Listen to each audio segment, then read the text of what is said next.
Welcome to a deep dive into the world of Erotokritos. I love this one. Oh, this is a good one. We're going to be exploring excerpts from this epic Cretan Renaissance poem, right? Right. Written by Vincenzo's Kornaros. Now imagine stepping back in time to Crete during the Renaissance. A vibrant island, a crossroads of cultures, a real melting pot of influences. It's really no wonder this era produced such a powerful piece of literature. So get ready for a journey into a world of forbidden love, thrilling adventures and social dynamics that still resonate even to this day. And what makes Erotokritos even more fascinating is that Kornaros chose to write it in the Cretan dialect, not the standard Greek that you might expect for a grand epic poem. Yeah, interesting. It was a bold choice, almost like he was saying, this is a story for everyone, not just the elite. That's a great point. It really adds a layer of authenticity and connection to the people and the place. Now, for those who haven't had the pleasure of diving into Erotokritos yet, can you set the scene for us? Who are the main players in this epic drama? At the heart of it all, Yeah. you have the two lovers. Erotokritos, our hero, who is brave, passionate, and completely smitten with the beautiful and intelligent Erotuza. Sounds like a classic recipe for a love story. But I'm guessing it's not all smooth sailing for these two. Not quite. Erotuza is the daughter of the king, Oh. a powerful ruler who is very protective of his child, and their love is immediately challenged by societal norms. This isn't just a simple love story. Right. It's a story where personal desire clashes with the expectations of the time. Oh, the classic tale of forbidden love. Yes. It makes you wonder how often those kinds of social boundaries dictated people's lives back then. Absolutely. Think about it. Who you could love, who you could marry. These were often determined by factors outside of your control. And in Erotokritos, this conflict isn't just a plot device. It's a commentary on the power dynamics at play within society. You know, I was reading through the excerpts. I was really struck by how intensely Kornaros portrays their love. There's one line in particular where Erotokritos says, "My heart is yours, and yours alone, forever bound by love's strong chains." It's so beautifully written, It is. but also reveals how trapped he feels by these societal constraints. That's a great example, and that's what makes Erotokritos so compelling. It's not just a story, it's a reflection of the human experience, of the challenges we face when our hearts collide with societal expectations. So their love is forbidden. But I bet that doesn't stop them from trying to be together, right? You're absolutely right. Their love is put through the ringer. We're talking exile, disguise, imprisonment, you name it. Wow. These lovers endure it. Talk about a roller coaster of emotions. Yeah. It makes you wonder, how does their love survive all of that? It seems like it would be easier to just give up. That's a question that lies at the very heart of the poem. These trials, as difficult as they are, become a testament to their commitment. It's like each obstacle they overcome strengthens their bond. So it's not just a love story, it's a story of resilience too. Exactly. And that's one of the reasons why Erotokritos continues to resonate with readers centuries later. It taps into these universal themes of love, adversity, and the enduring power of the human spirit. Now we've talked about the love story and the social dynamics, but I know there's another layer to this epic poem, the war between Crete and the Vlachs. Right. It seems like this historical conflict becomes intertwined with the personal journeys of our characters. It's not just a backdrop, it's a driving force in the narrative. Imagine living in a time when war could erupt at any moment, changing the course of your life in an instant. Yeah. That's the reality for Erotokritos and Erotuza. Wow. This war forces them to make difficult choices, to confront their own beliefs about loyalty and duty. You know, when I was reading the battle scenes, I was transported to another world. The imagery is so vivid, so powerful. Kornaros doesn't shy away from the brutality of war. And that's important. He's not romanticizing it, he's showing the human cost of conflict. Yeah. But within those scenes of violence, we also see acts of incredible courage and heroism, particularly from Erotokritos. It adds another dimension to his character, doesn't it? He's not just a love-struck young man. He's a warrior fighting for his homeland. Exactly. And that duality is what makes him such a compelling hero. He's driven by both love and duty. Yeah. And often those two forces are in direct conflict with each other. It's making me think about how external forces like war can really shape our personal journeys, Yeah. even our destinies. Things completely outside of our control can have such a profound impact on our lives. That's a powerful insight, and it's something that Kornaros explores throughout Erotokritos. All right, The characters are constantly grappling with the tension between their own desires and the forces that seem to be controlling their fates. And all of this is unfolding against the backdrop of these incredible social commentaries. It's almost as if Kornaros is holding a mirror up to his society, Right. exposing its complexities and contradictions. He definitely wasn't afraid to tackle difficult issues. No. We see it in the way he portrays the divide between the nobility and the common people, the limited roles women were often relegated to, and the ideas of honor and betrayal that were so central to their society. And remember, he's doing all of this while using the Cretan dialect, Right. the language of the everyday people. It's like he's deliberately choosing to use their voice to critique the very systems that govern them. It's a brilliant move, and it adds this incredible layer of authenticity and immediacy to his social commentary. Yeah. He's not speaking from a position of authority, he's speaking from the heart of the Cretan people. So what does this all mean for us, listening to this centuries later? Why should we care about an epic poem from a different time and place? That's a great question. I think Erotokritos offers us a window into the past, a glimpse into a different way of life. But it also speaks to something timeless and universal, the human experience. You know, one of the things that really stood out to me while reading these excerpts is Kornaros' mastery of language. Oh, yeah.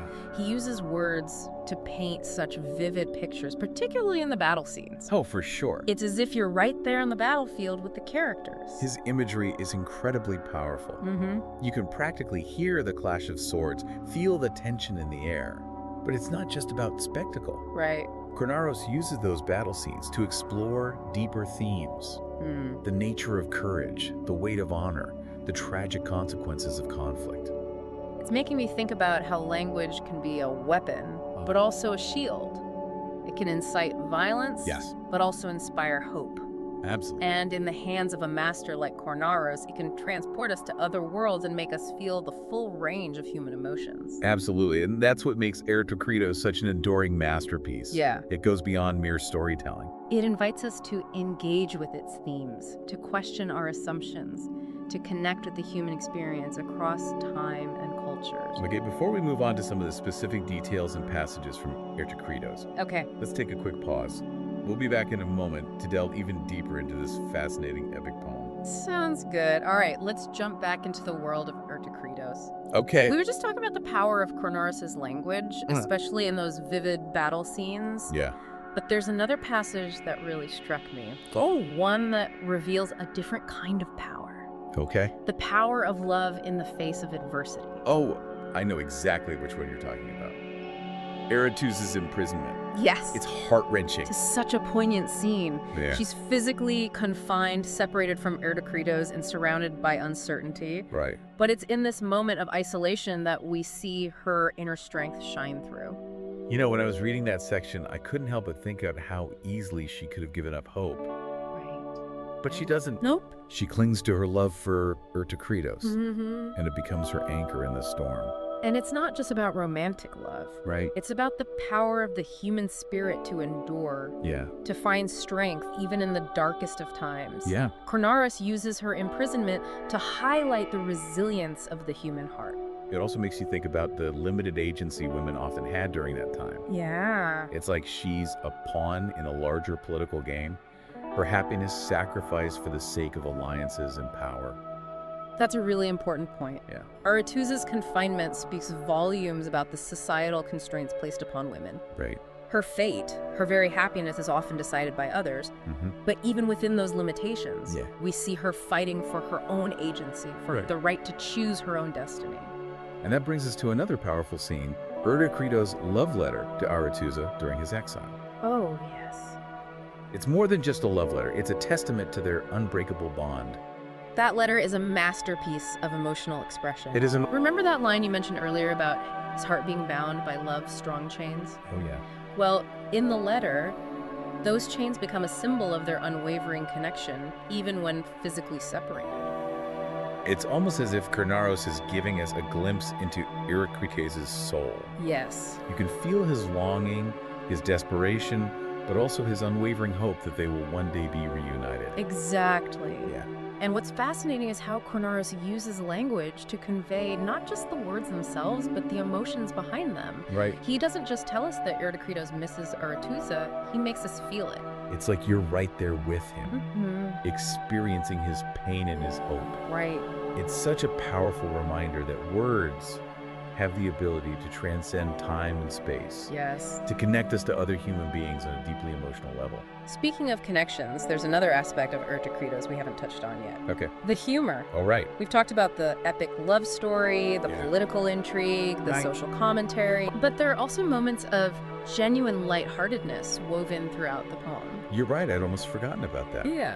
It's easy to get caught up in the drama and the intensity of the main plot. Sure. But those comedic moments provide a welcome contrast. They offer a bit of breathing room, Yeah. a reminder that even in the midst of turmoil, life goes on. Right. People still gossip, they still fall in love, Yeah. they still find reasons to laugh. And it's not just about comic relief. Right. Those secondary characters, like the nurses, Oh, yeah. with their meddling and gossip, actually play a crucial role in the narrative. Absolutely. Yeah. They provide a different perspective on the main events. Okay. They're like the chorus in a Greek tragedy, offering commentary and sometimes even foreshadowing what's to come. I love that analogy. Yeah. And they often represent the voice of the common people, Yes. offering a contrast to the more formal and elevated language of the nobility. Exactly. And remember, Kornaros chose to write this epic poem in the Cretan dialect, Right. the language of the everyday people. Yeah. By including these humorous scenes and these relatable characters, Right. he's further grounding the story in the reality of Cretan life. It's like he's saying, look, even in a grand epic, life is a mix of tragedy and comedy, of the profound and the mundane. And those seemingly mundane moments can actually reveal a lot about human nature. Oh, interesting. We see the characters' flaws, their insecurities, their vulnerabilities, Yeah. and it makes them even more relatable. I think that's what makes Erotokritos such a timeless and enduring work. Mhm. It speaks to the complexities of the human experience in all its messy glory. Yes, it's a story about love and loss, Yeah. about war and peace, Right? about the individual versus society. Mm-hmm. But it's also a story about the everyday moments, the laughter and tears, the gossip and the dreams that make up a life. And those moments are often what stay with us long after we've finished reading. Yep. They remind us that even in an epic poem, it's the human connections, Right. the small details that truly resonate. Now, before we wrap up our deep dive into Erotokritos, I want to circle back to something we touched on earlier. The significance of Kornaros' choice to write in the Cretan dialect. Yes, this was such a bold move for an epic poem of this scale. It was. It makes you wonder what kind of impact it had on Cretan culture and identity. Well, imagine living in a time when your language, your dialect, wasn't considered worthy of great literature. Right. And then suddenly you have this epic poem, a masterpiece, Yeah. written in the language you speak every day. It must have been incredibly empowering. Absolutely. Like you were saying, our stories, our voices matter. Exactly. Yeah. And that impact is still felt today. Okay. Erotokritos is more than just a literary work in Crete. Right. It's a symbol of cultural pride. It's performed, recited, and even woven into everyday conversations. It's a testament to the power of language, to shape identity, to connect people across generations, and to preserve cultural heritage. Now, I know we've been focusing on the historical and cultural context of Erotokritos, Right. but let's shift gears for a moment and talk about some of the specific literary techniques that make this poem so captivating. Okay, I'm ready for a deep dive into the artistry of Kornaros. All right. What are some of the things that stand out to you? Well, one technique that he uses masterfully is imagery. Oh. He doesn't just tell us about a scene. Right. He paints a picture with his words using vivid descriptions and sensory details that bring the story to life. I remember that line from the battle scene where he describes the sun glinting off the swords like 1,000 tiny flames dancing in the air. Oh! It's so evocative, so visceral. Yes! You can practically feel the heat of the battle. That's a perfect example. Yeah. And it's not just visual imagery. Okay. He also uses sound, smell, even taste to create a multisensory experience for the reader. It's like he's trying to immerse us completely in the world of the poem. Exactly. Right. And another technique that he uses effectively is symbolism. Oh. Objects, characters, even events often carry deeper meanings that enrich the narrative and invite multiple interpretations. Can you give us an example of that? Sure. Okay. Remember the chains we talked about earlier? The ones that symbolize the bond between Erotokritos and Artusa. Uh-huh. Those chains aren't just literal, they represent the constraints of society, the obstacles they have to overcome, but also the enduring power of their love. It's like those chains become a recurring motif throughout the poem, Right. reminding us of the challenges they face, but also the strength of their commitment. And that's what makes symbolism so powerful. Yeah. It allows the writer to convey complex ideas and emotions without explicitly stating them. Right. It adds layers of meaning to the story and invites the reader to actively engage with the text. I'm starting to see Erotokritos in a whole new light. It's not just a love story or a historical epic, it's a work of art, carefully crafted with language and symbolism to convey profound truths about the human experience. And the beauty of it is, you don't need to be a literary scholar to appreciate it. Right. You can simply dive in, let the language wash over you, and let the story unfold. And maybe even learn a little Cretan dialect along the way. Exactly. Okay, before we get completely lost in the world of Erotokritos, Right. let's take another quick break. Okay. We'll be back soon to wrap up our deep dive and leave you with some final thoughts on this remarkable poem. We're back and ready to wrap up our deep dive into Erotokritos. It's really amazing how this poem written centuries ago still manages to captivate and inspire readers today. It speaks to the enduring power of storytelling, doesn't it? How certain themes, certain human experiences just transcend time and place. Absolutely. And I think one of the reasons Erotokritos resonates so strongly is because it speaks to those universal desires. The yearning for love, the struggle for freedom, the search for identity, these are all things we can relate to, no matter where we come from or what time period we live in. And Kornaros doesn't shy away from the complexities of those desires either. No. He shows us the messy reality of love, the sacrifices it demands, the challenges it presents. He doesn't give us a fairy tale, he gives us a reflection of the human heart in all its beauty and vulnerability. I think one of the things that has really stayed with me throughout this deep dive is this idea of language as a tool for empowerment. Kornaros' choice to write Erotokritos in the Cretan dialect was a bold statement. It was a way of elevating the voices and stories of the people. It's a reminder that language is more than just a means of communication, right? It's a way of shaping identity, of preserving culture, of challenging the status quo. And in the hands of a skilled writer like Kornaros, it becomes a powerful force for change. It makes me think about how we use language in our own lives. Are we using it to build bridges or to create walls? Are we using it to empower or to silence? Those are questions worth pondering, especially in today's world. Absolutely. I think Erotokritos offers us a model for how language can be used to create understanding, to foster empathy, to celebrate diversity. It's a poem that invites us to listen to the voices that we might not otherwise hear, to see the world from different perspectives, to embrace the richness of human experience in all its forms. And for those of you who haven't yet experienced the magic of Erotokritos, I encourage you to seek it out. Dive into its world of love and adventure. Let yourself be swept away by its language and imagery and discover those timeless truths that it has to offer. Trust me, it's a journey worth taking. Well said. It's a poem that has something for everyone. Whether you're a lover of literature, a history buff, or just someone who appreciates a good story, Erotokritos will captivate your imagination and leave you with a renewed appreciation for the power of language and the enduring spirit of humanity.